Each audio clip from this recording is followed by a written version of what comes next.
بسم اللہ الرحمن الرحیم۔ ہم تو گھر کے اندر چیخ و پکار ہو جاتی ہے، کام میں ہو، بزنس میں ہو، دسترخوان پہ نمک کم ہو جائے۔ آپ سوچیں انسان نمک کی وجہ سے آپ دیکھیں انسان کیسے دل توڑتا ہے، یہ کیا بنایا ہے، یہ کیا ہے۔ منہ سے جملے نکلنا آسان ہے، دل شکستہ ہونا شروع ہو جاتا ہے۔ یہ جملے انسان، اور جب غصہ آ جائے خاص طور پہ جانے محترم، یہ جو تانے دینا ہے نا، انسان ساری زندگی تانے دیتا رہتا ہے، خاص طور پہ میاں بیوی کے رشتوں کے درمیان میں، یہ کبھی ختم نہیں ہوتا۔ یہ ہمیں نہیں پتا ہوتا یہ کہاں لگ رہے ہوتے ہیں، اور اس کا نتیجہ کہاں نکلے گا۔ شہید دستغیب اپنی کتاب داستان آئی ہے شگفت انگیز میں بیان کرتے ہیں ایک عالم دین کا واقعہ کہ ان کے والد صاحب خواب میں ان کے آئے، ان کا انتقال ہو گیا تھا۔ انہوں نے پوچھا، بہرحال حدیث طولانی ہے، میں داستان میں اس پہ نہیں جا رہا، صرف انہوں نے دیکھا کہ ان کے بابا کے ہونٹوں پہ زخم تھے۔ کہا بابا آپ کے ہونٹوں پہ زخم کیسے ہیں؟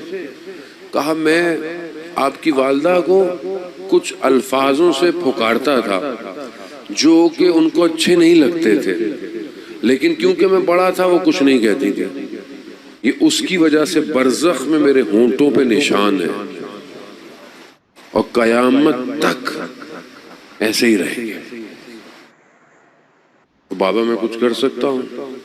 کہا اپنی والدہ کے پاس جا کر میری طرف سے ان سے معذرت کرو اور کہو کہ مجھے معاف کر دے، ورنہ یہ نشان قیامت تک میرا پیچھا نہیں چھوڑے۔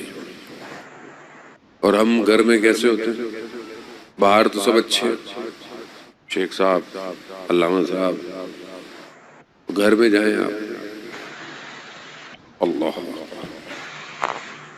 انسان ساری عبادتوں کو برباد کر دیتا ہے،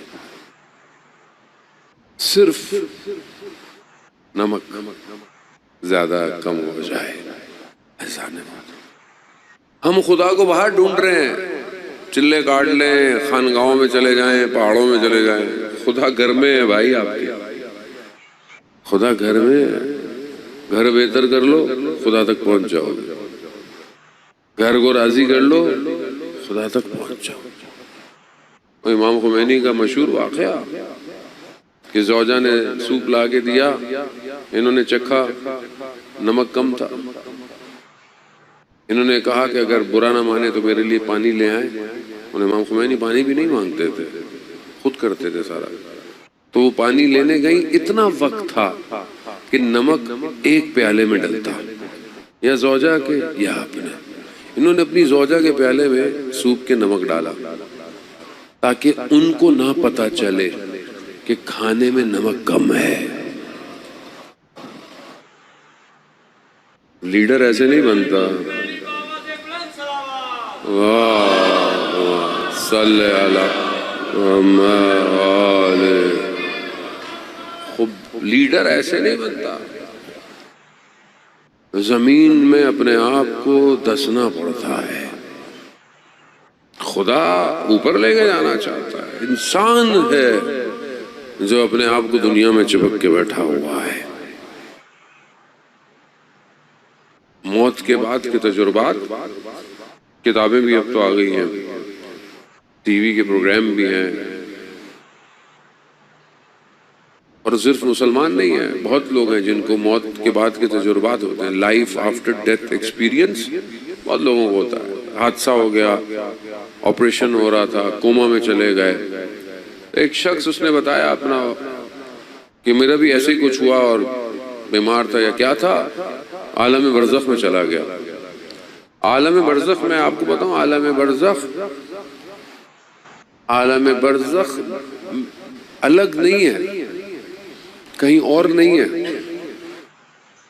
عالم برزخ اسی کے ساتھ ہے، پیرالل ہے، ساتھ ساتھ ہے، ہر شخص کی برزخ اس کے ساتھ چل رہی ہے۔ مجھے نظر نہیں آتی، مجھے اللہ کے ولیوں کو برزخ نظر آتی تھی، اور جو ہماری اصل شکل ہے وہ عالم برزخ والی ہے، یہ شکل نہیں ہے ہماری، یہ تو ہم ایک دوسرے کو دکھاتے ہیں، اس پہ بھی فلٹر لگا لگا کے یہ والا لگاؤ وہ والا لگاؤ گورے ہو جاؤ، ویسی جو اصل شکل ہے اس سے ہم خود بھاگ رہے ہیں۔ آپ سوچیں تو آپ سوچیں جو اصل شکل ہے وہ اگر دکھا دیں تو پھر کیا ہوگا؟ اور وہ انسان کے عمل کی وجہ سے ہے، جیسا عمل اس کا برزخ اس کے ساتھ ساتھ چل رہا ہے۔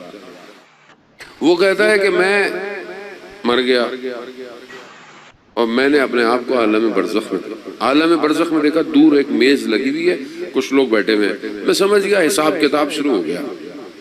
میں جیسے ہی قریب گیا تو مجھے نا ان چند لوگوں میں سے ایک شخص اٹھ کے آیا اور میرے پاس آیا۔ جب وہ بتا رہا تھا تو اس کی حالت خراب ہو رہی تھی اس وقت۔